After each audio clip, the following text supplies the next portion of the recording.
जय श्री राम। तो अभी हम मॉड्यूल ए जो है इंडियन इकोनॉमिक आर्किटेक्चर मतलब Indian economy and Indian financial system का जो मॉड्यूल ए है उसमें से हम यूनिट 1 देखने वाले हैं। तो बेसिकली मॉड्यूल ए जो है वो पूरा हमारे इंडियन इकोनॉमी को डिस्क्राइब करता है। तो इंडियन इकोनॉमी के कौन कौन से सेक्टर्स है, इंडियन इकोनॉमी में एमएसएमई का क्या रोल है, इंडियन इकोनॉमी में प्रायोरिटी सेक्टर का क्या इम्पोर्टेंस है, फिर हमारे इधर इंफ्रास्ट्रक्चर का कैसे डेवलपमेंट हो रहा है, ये सब डिटेल में हमको मॉड्यूल ए में दिया गया है। इसके अलावा हमको एफडीआई फॉरेन डायरेक्ट इन्वेस्टमेंट का एक अलग यूनिट है, वो बहुत इंपॉर्टेंट होने वाला है। तो बेसिकली मॉड्यूल ए हमारे इंडिया के बारे में बात करता है। तो इंडिया का कैसा इकोनॉमिक इंफ्रास्ट्रक्चर है, इकोनॉमिक आर्किटेक्चर है, इसके बारे में हम पढ़ने वाले हैं। तो मॉड्यूल ए में पूरा इंडियन पर्सपेक्टिव हम कवर अप करेंगे from the economic point of view. तो इकोनॉमिक पॉइंट ऑफ व्यू से इंडिया कैसा दिखता है और इंडिया में क्या क्या है, क्या क्या नहीं है, कहाँ वीकनेस है, कहाँ स्ट्रेंथ है, ये सब हम इस मॉड्यूल में पढ़ने वाले हैं। तो ये जो पहला यूनिट है ये बहुत ही बेसिक और इंट्रोडक्टरी यूनिट है। तो इसमें बहुत कुछ कंसेप्ट्स होने वाले नहीं है, इसमें थोड़ा हिस्ट्री का ज्यादा पोर्शन दिया गया है। तो इन्होंने हिस्ट्री को इधर इंक्लूड किया है कि कैसे पहले इंडिया हुआ करता था, फिर ब्रिटिश जब आए तब क्या हुआ, और आफ्टर ब्रिटिश कैसे हम डेवलप कर रहे हैं। तो ये सब को मिला के एक छोटा यूनिट हमको यूनिट 1 के तौर पे हमें पढ़ना है। तो हम चलेंगे अभी यूनिट 1 के ऊपर। अभी इकोनॉमिक्स में मैंने पहले ही बताया है कि हमारा जो ये पेपर 1 होने वाला है इसका जो नोट्स आपको मिला होगा तो उसमें कुछ फिल इन द ब्लैंक्स आपको दिख रहे होंगे। तो ये फिल इन द ब्लैंक्स जानबूझ कर रखे हैं ताकि ये आपको जब आप लेक्चर सुनेंगे तो आपको लिखना है, मैं भी लिखूंगा तो आपको भी लिखना है।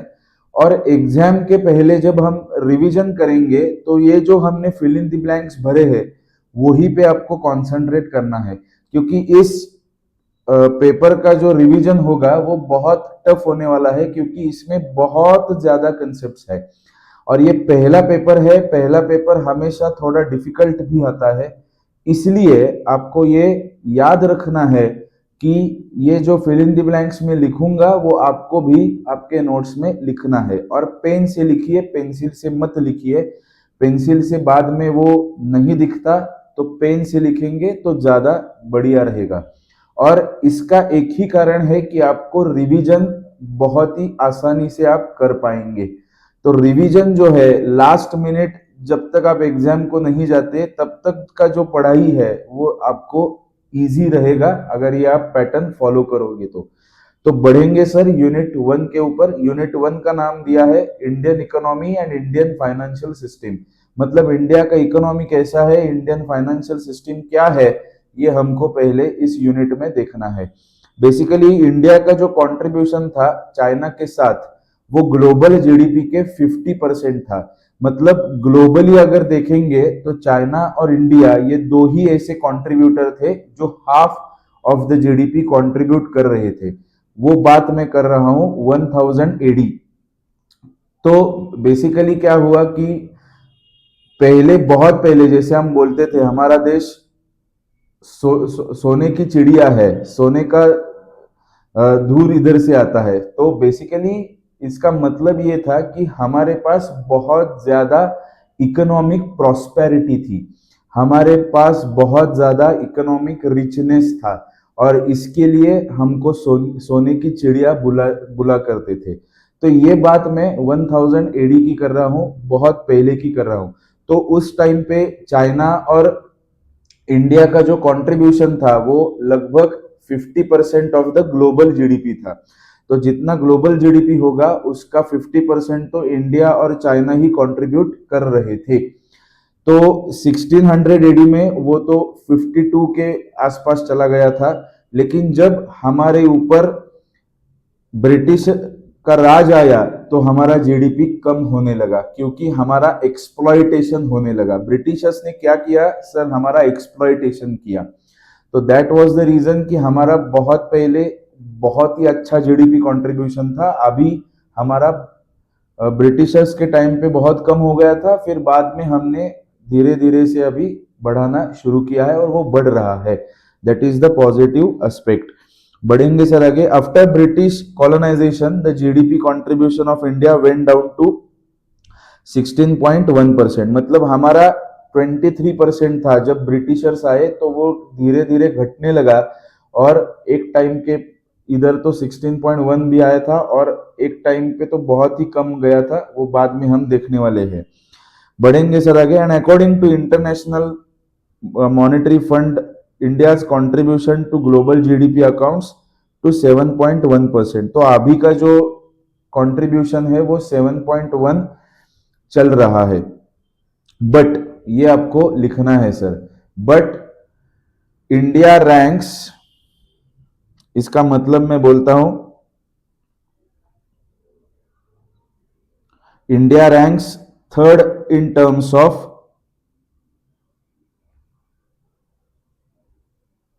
Purchasing power parity, purchasing power parity, PPP, purchasing power parity PPP. तो इसका मतलब क्या है सर, भले ही हमारा जीडीपी का कंट्रीब्यूशन 7.1% है, लेकिन हम अगर परचेसिंग पावर पैरिटी के हिसाब से देखेंगे तो हमारा रैंक थर्ड आता है। अभी ये परचेसिंग पावर पैरिटी क्या होता है, तो बेसिकली एक कॉमन बास्केट किया जाता है, कुछ गुड्स का एक बास्केट किया जाता है और वो गुड्स इंडिया में कितने को मिलेंगे, अमेरिका में कितने को मिलेंगे, इंग्लैंड में कितने को मिलेंगे, ऐसा कंपैरिजन करते हैं और उसके हिसाब से पैरिटी को कैलकुलेट करते हैं, तो उसको ही हम बोलते हैं परचेसिंग पावर पैरिटी। तो इंडिया का रैंक कितना है सर, वर्ल्ड में थर्ड रैंक है in terms of purchasing power parity, ये आपको याद रखना है सर। सो इंडिया का रैंक कौन सा है, third in the terms of purchasing power parity. बढ़ेंगे सर आगे।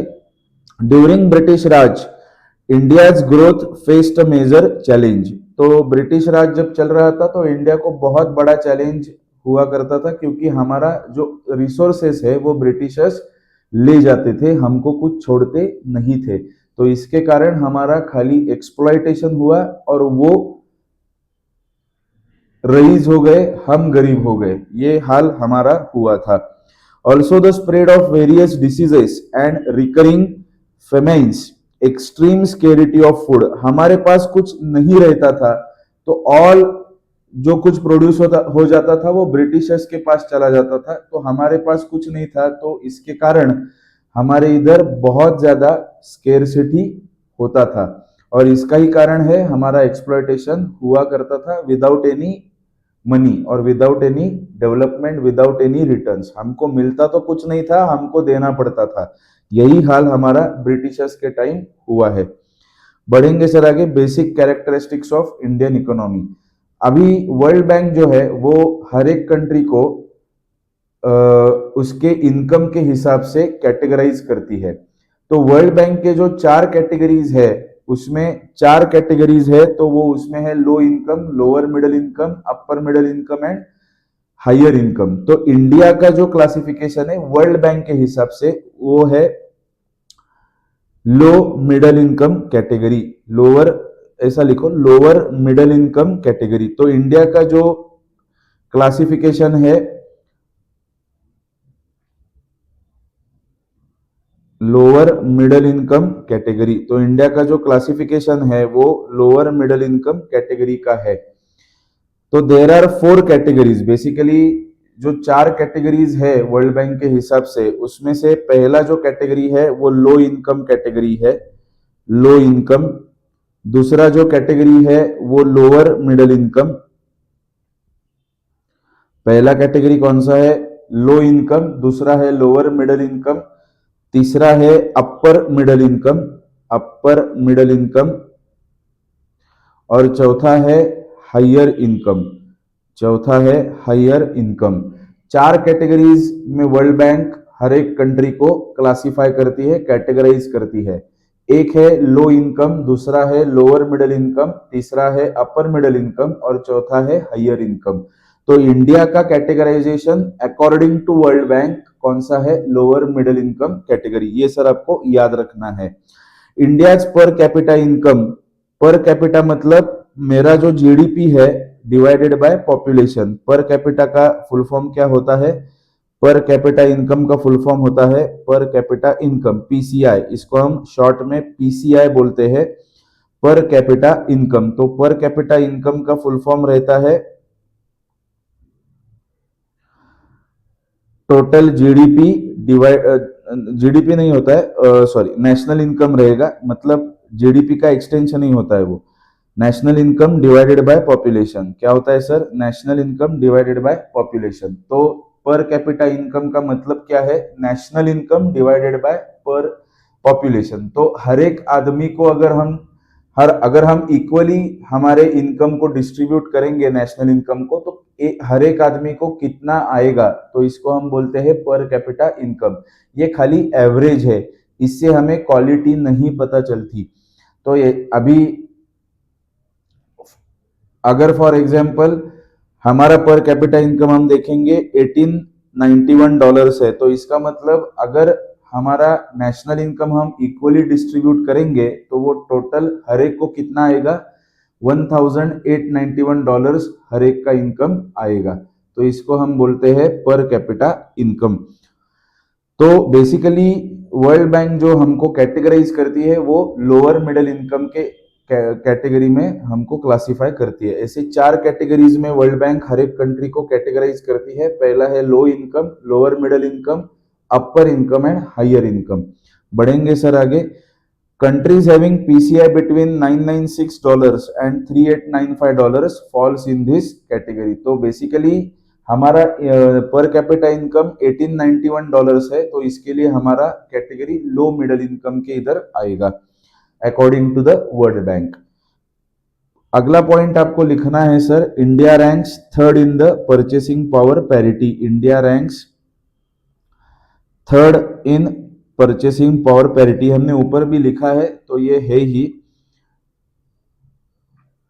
But its per capita income is very low. But its per capita income is very low.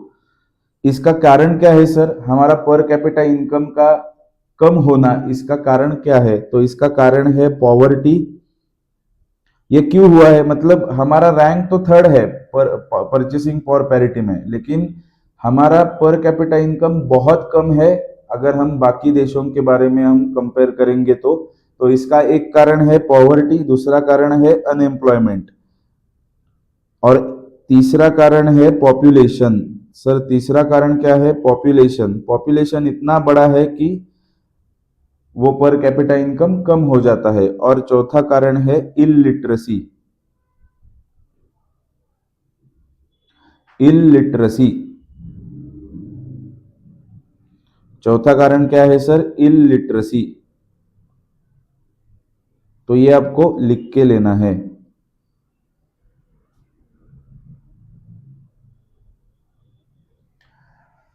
So this is the reason why our per capita income is very low. बढ़ेंगे sir आगे। For development policies, government used 5 years plan by setting targets and ensuring adequate allocation of funds. तो हम जब development के बारे में सोच रहे थे तो बेसिकली इंडिया का डेवलपमेंट कैसा हुआ, तो बहुत पहले से हमारे इधर 5 इयर्स प्लान का कंसेप्ट है। तो जब हमको इंडिपेंडेंस मिला तब से हम 5 इयर्स प्लान का कंसेप्ट हमने इम्प्लीमेंट किया है। तो उसको हम जैसे बोलते हैं पंचवार्षिक योजना। तो 5 इयर्स का हम टारगेट सेट करते थे और उसके हिसाब से एक प्लान तैयार करके वो इम्प्लीमेंट किया करते थे।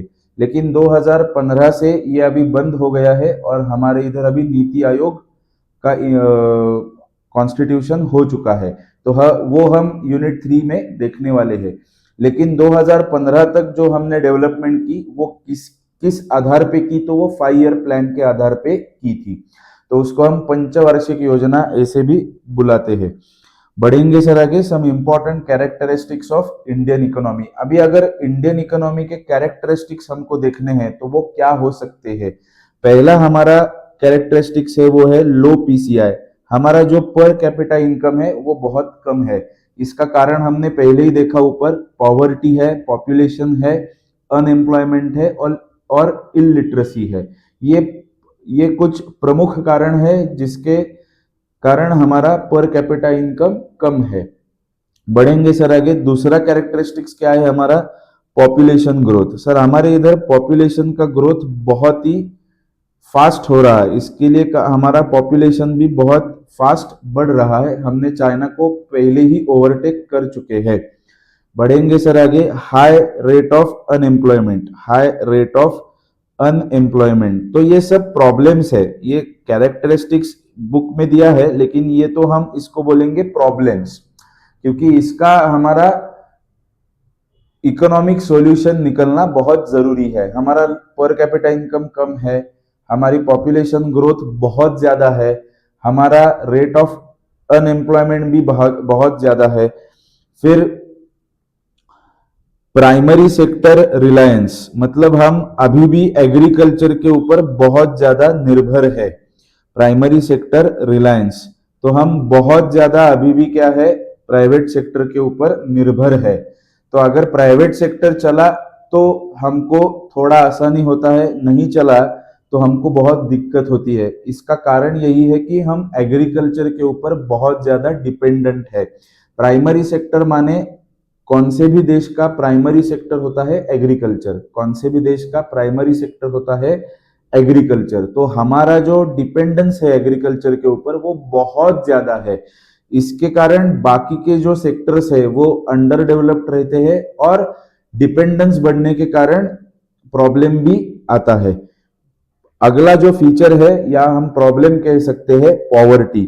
तो ये तो और एक प्रॉब्लम है कि हमारे इधर पॉवर्टी ज्यादा है, जो इनकम का गैप है वो बहुत ही ज्यादा है, तो इसका कारण पॉवर्टी बढ़ता है। और लास्ट जो रीजन और फीचर और प्रॉब्लम हम बोलेंगे तो वो है लो पर कैपिटा रियल इनकम, लो पर कैपिटा रियल इनकम। तो हमारा जो पर कैपिटा रियल इनकम है वो भी बहुत कम है। तो ये कुछ हमारे फीचर्स है या हम इसको प्रॉब्लम्स भी बोल सकते हैं जिसका हमको इकोनॉमिक सॉल्यूशन निकालना पड़ेगा। So this is the characteristics of the Indian economy. बढ़ेंगे सर आगे, अगले पेज पे आपको एक टेबल दिया है, ये एग्जाम के बाद का पढ़ाई करने के लिए है, just for fun this is given. तो आप ये पढ़ना मत, ये आपको खाली दिया है कि आपको अगर कुछ इंटरेस्टिंग लगे तो आप एक बार देख लेना, लेकिन वो एग्जाम के बाद देखना, क्योंकि इसमें अभी टाइम वेस्ट करने जैसा कुछ है नहीं। तो बढ़ेंगे आगे, ये सब स्टैटिस्टिक्स है, हम जब इंडिया के बारे में सोचते हैं तो ये सब स्टैटिस्टिक्स उधर आता है, बाकी कुछ नहीं। बढ़ेंगे सर आगे अगले कंसेप्ट के ऊपर, Indian economy in British period. अभी जब हमारे ऊपर ब्रिटिश राज था तो हमारा कंडीशन कैसा था, तो वही हमको देखना है। During British colonisation India's growth was totally hampered by the unilateral transfer of resources to Britain. मतलब क्या, जो हमारे इधर प्रोड्यूस हुआ करता था वो खाली इंग्लैंड को भेजा जाता था, इसके लिए हमारे पास कुछ नहीं बचता था। तो इसको ही हम बोलते हैं एक्सप्लॉयटेशन, इसको ही हम बोलते हैं पूरा एक्सप्लॉयटेशन। बढ़ेंगे सर आगे, the situation was worst when Britishers left India in 1947। मतलब जब उन्होंने 1947 में हमारा देश छोड़ा तो हमारी स्थिति और भी बदतर थी। हम बहुत प्रॉब्लम से जूझ रहे थे, हमारी स्थिति एकदम से डिफिकल्ट थी और उधर से उभरने का हमको बहुत टाइम भी लगा। So that was the basic condition at the time of British period. बढ़ेंगे सर आगे, according to the estimates of, आपको लिखना है सर दादा भाई नवरोजी, दादा भाई नवरोजी, दादा भाई नवरोजी। तो दादा भाई नवरोजी के हिसाब से हमारा जो पर कैपिटा इनकम था वो खाली 20 रुपया था। आप इमेजिन करो, हर एक आदमी सिर्फ 20 रुपए कमाता था, इतना ही हमारा पर कैपिटा इनकम था। तो कितना हमारा एक्सप्लॉयटेशन हुआ, और आप देख सकते हैं कि हम कितने प्रॉब्लम से जूझ रहे थे। अगर किसी देश का पर कैपिटा इनकम खाली 20 रुपया है तो कितना कम है। So this was the problem, and it went to 142 per annum in 1948-49 prices. तो 48 में वो 142 के ऊपर गया, लेकिन वो भी बहुत कम था।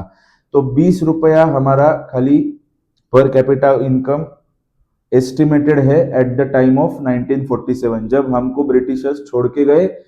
तो 1947 में पर कैपिटा इनकम 20 रुपए तक नीचे चला गया था। बढ़ेंगे सर आगे। According to Cambridge economist Angus Maddison, India share in global GDP was 23% in 1600 AD. तो मतलब 1600 में हमारा जो कंट्रीब्यूशन था वर्ल्ड में, तो जीडीपी के वर्ल्ड में वो 23% था, लेकिन वो 1947 में खाली 3% रह गया। तो इतना एक्सप्लॉयटेशन हमारा ब्रिटिशर्स ने किया है। According to the past prime minister doctor Manmohan Singh, at the turn of 20th century, India, आपको लिखना है sir, India was brightest jewel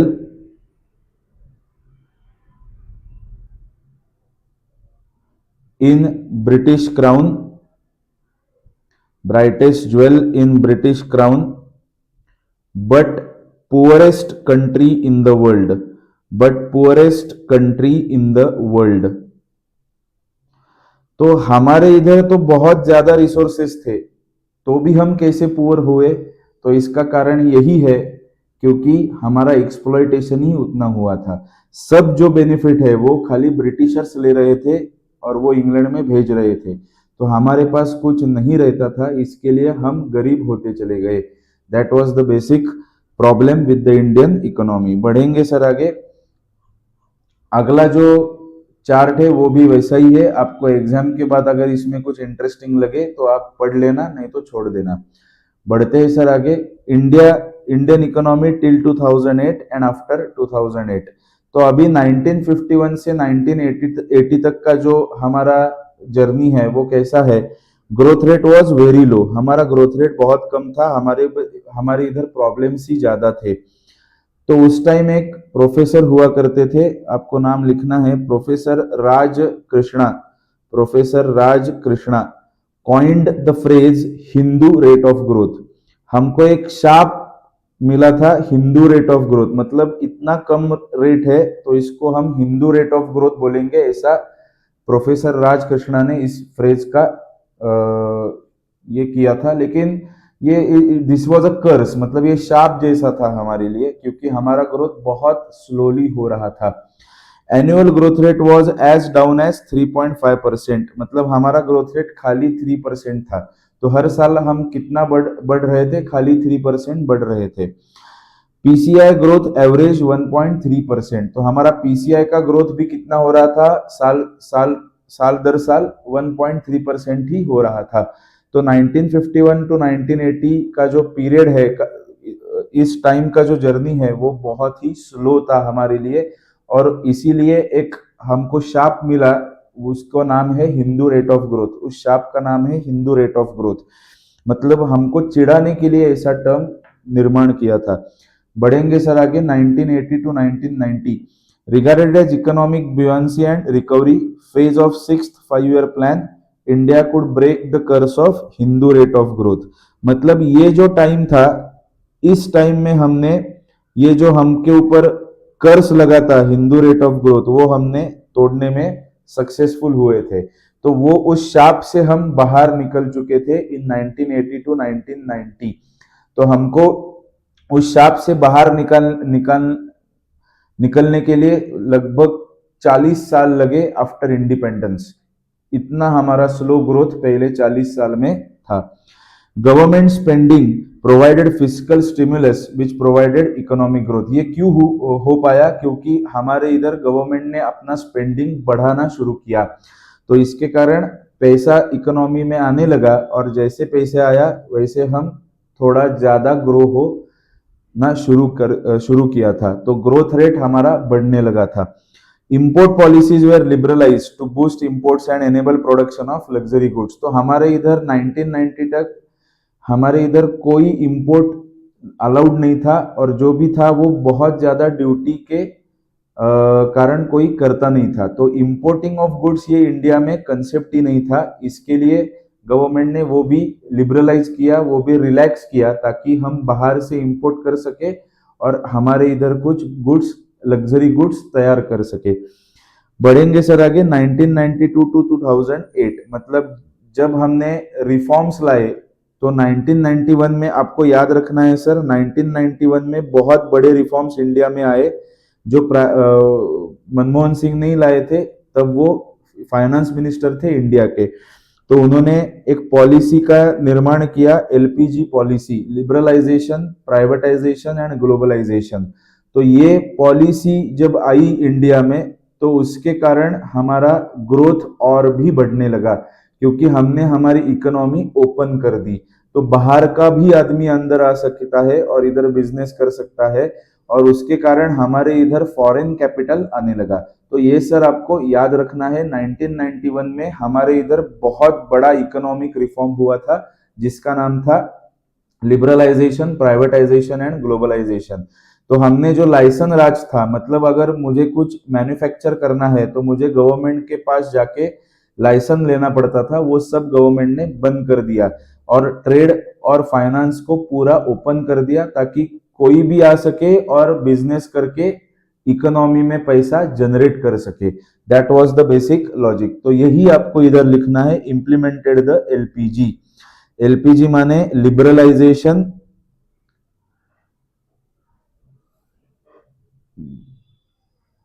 उसके बाद प्राइवेटाइजेशन और ग्लोबलाइजेशन, मतलब हमारी इकोनॉमी हमने ओपन कर दी। बढ़ेंगे सर आगे, इंडियाज जीडीपी ग्रीव एट 8.6%। तो इस कारण इस टाइम में हमारा एनुअल ग्रोथ रेट था 8.6%। हमारा एनुअल ग्रोथ रेट था 8.6%।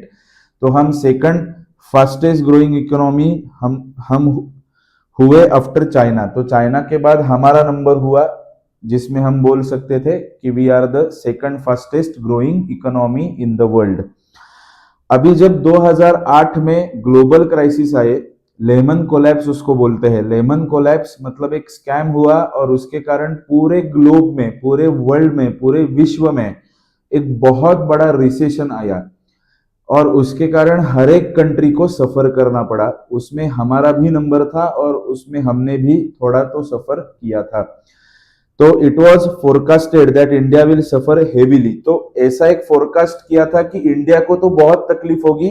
जब 2008 का रिसेशन आया तब ये फोरकास्ट किया गया था कि इंडिया तो प्रॉब्लम में जाएगा ही जाएगा, लेकिन गवर्नमेंट का कुछ डिसीजंस और हमारे आरबीआई का कुछ डिसीजंस के कारण हमारे ऊपर जो इम्पैक्ट होने वाला था वो बहुत कम हो गया। मतलब वी ऑल्सो सफर्ड अलॉट। ऐसा नहीं है कि हमको कुछ हुआ ही नहीं, हमको बहुत सफरिंग हुआ, लेकिन जितना फोरकास्टेड किया हुआ था उतना नहीं हुआ, क्योंकि हमारे गवर्नमेंट ने पहले ही कुछ अच्छे डिसीजंस लिए थे। बढ़ेंगे सर आगे, उसको ही बोलते हैं global crisis, global financial crisis. क्या बोलते हैं? Global financial crisis. उसको ही हम लेमन कोलैप्स ऐसे भी बोल सकते हैं, लेमन कोलैप्स। और इसको हम 2008 रिसेशन ये भी बोलते हैं, 2008 रिसेशन। तो ये तो कारण था कि हर कंट्री इससे जूझ रही थी। बढ़ेंगे सर आगे, the economy recovered impressively but an expense of huge fiscal deficit. अभी हमने ज्यादा सफर नहीं किया, मतलब हमको ज्यादा पेन तो नहीं हुआ, लेकिन उसका कारण क्या था? गवर्नमेंट का लोन बहुत ही बढ़ चुका था। गवर्नमेंट का लोन क्या हुआ था? बढ़ चुका था। भले ही हमारा पेन कम हुआ, लेकिन गवर्नमेंट का लोन बहुत ही बढ़ चुका था। उसको ही हम बोलते हैं ह्यूज फिस्कल डेफिसिट। उसको ही हम क्या बोलते हैं? Huge fiscal deficit. और जो हमारे इंडिया में कुछ लिमिट्स गवर्नमेंट को भी दी है, अगर गवर्नमेंट को भी लोन लेना है तो वो कुछ लिमिट्स में ही ले सकती है। और वो लिमिट्स कहाँ पे सेट की है?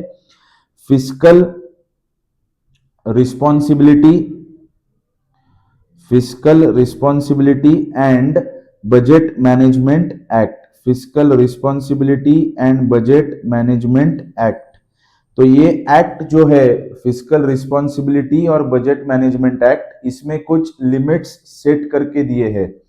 तो उस लिमिट तक ही गवर्नमेंट बोरो कर सकता है, लोन उठा सकता है, लेकिन उस लिमिट तक रहना नामुमकिन था क्योंकि हमको इस रिसेशन से बाहर पड़ना था, इसलिए हमारा लोन भी बढ़ चुका था, ह्यूज फिस्कल डेफिसिट हो चुका था। The previous decade of 2011 to 2021 has shown high economic development with some revolutionary policies and decisions under such as GST, IBC। IBC का माने फुल फॉर्म है insolvency and bankruptcy code. Insolvency and bankruptcy code ये अगले कुछ units में हम cover up करने वाले हैं, लेकिन अभी तक के लिए आपको इधर लिख के दे रहा हूं, इंसॉल्वेंसी एंड बैंक्रप्सी कोड। तो बेसिकली कुछ बड़े बड़े डिसीजंस हुए पिछले 10 साल में, जिसमें जीएसटी भी है, आईबीसी भी है, कॉर्पोरेट टैक्सेशन का बदलाव किया गया, और एक बड़ा बदलाव जो आया वो था डिमोनेटाइजेशन 2016 में। ये हम कोई बैंकर भूल नहीं सकता, क्योंकि जितना काम बैंकर ने किया डिमोनेटाइजेशन में उतना किसी ने भी किया नहीं होगा। तो demonetisation was the biggest change in the Indian economy. बढ़ेंगे सर आगे। Prior to Covid pandemic the economy's average annual growth rate was just 6.5%। तो कोविड के पहले गवर्नमेंट का जो ग्रोथ रेट था वो 6.5% था। 2019-20 the economy was expanded by only 4%। तो वो जो एक साल था वो बहुत कम ग्रोथ रेट हुआ क्योंकि कोविड था और इसके कारण ग्रोथ रेट कम हुआ था। बढ़ेंगे सर आगे। Structural changes in the Indian economy. तो अभी हम अगर समराइज करेंगे तो ये पिछले जो 4 डेकेड्स है, पिछले ये जो 4 डेकेड्स है उसमें क्या क्या मेजर इंडिया को शॉक लगे। तो पहला मेजर शॉक लगा तो उसका नाम है बैलेंस ऑफ पेमेंट क्राइसिस। इसके लिए तो हमने एलपीजी पॉलिसी हमने ओपन की। बेसिकली क्या हुआ था, हमारा जो फॉरेन रिजर्व है वो बहुत कम हो चुका था, फॉरेन करेंसी रिजर्व है हमारा बहुत कम हो चुका था, और हमारे पास एक हफ्ते के लिए ही डॉलर्स थे कि उसके साथ हम ऑयल इंपोर्ट कर सके। तो हम तो ऑयल को इंपोर्ट करते हैं, अगर ऑयल को इंपोर्ट करना है तो मुझे डॉलर्स में पेमेंट देना पड़ेगा, लेकिन मेरे पास एक हफ्ते के लिए ही डॉलर्स बचे थे, और इसका ही कारण हुआ कि हमको बहुत बड़ा झटका 1991 में लगा था। उसका ही नाम है बैलेंस ऑफ पेमेंट क्राइसिस, और उससे ही उभरने के लिए हमने एलपीजी पॉलिसी का निर्माण किया। दूसरा हमको मेजर एक शॉक लगा वो है 2008 का रिसेशन। ये तो सब कंट्रीज को लगा, हमको भी लगा। और तीसरा जो शॉक हमको लगा इंडियन इकोनॉमी को वो है 2020 कोविड पैंडेमिक। ये भी हर एक कंट्री को लगा, वो हमको भी उतना ही सफरिंग उसमें हुआ, पेन हमने उधर झेला है। और फिर से मैं कहता हूं कि जितना काम कोविड में बैंकर्स ने किया शायद ही उतना काम किसी ने किया होगा और उतना रिस्क लिया होगा। डॉक्टर तो रिस्क ले रहे थे, लेकिन अदर देन डॉक्टर्स और other than medical related persons, bankers ऐसे लोग थे जो ये रिस्क उठा रहे थे, क्योंकि वो बहुत बार कस्टमर के इंटरेक्शन में आ रहे थे, बाहर उनको जाना पड़ता था। तो ये 3 मेजर शॉक्स इंडिया को लगे पिछले 4 डेकेड्स में, balance of payment crisis, 2008 recession और 2020 कोविड पैंडेमिक। तो ये सब हमको इस यूनिट 1 में दिया हुआ है। तो ये नेक्स्ट का जो चार्ट है वो भी एक आपको इंफॉर्मेशन के लिए, ये आपको एग्जाम के लिए नहीं है। इसमें एक ही है कि हमारा अलग अलग सेक्टर्स कैसे रिकवर किया उन्होंने आफ्टर कोविड के बाद कैसा रिकवरी उनका था और कितना टाइम उनको लगा रिकवर करने के लिए।